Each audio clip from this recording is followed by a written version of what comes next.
পুলিশের সাবেক মহাপরিদর্শক বেনজির আহমেদের পথেই হাঁটলেন তার স্ত্রী ও ৩ মেয়ে।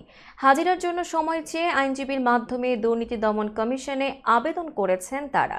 বিষয়টি নিশ্চিত করেছেন সংস্থাটির আইনজীবী।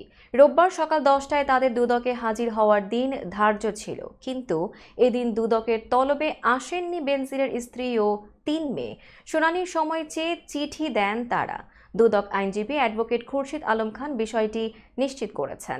বেনজির আহমেদ ও তার স্ত্রী সন্তানদের বিরুদ্ধে বিপুল পরিমাণ সম্পদ অর্জনের অভিযোগে অনুসন্ধান করছে দুদক।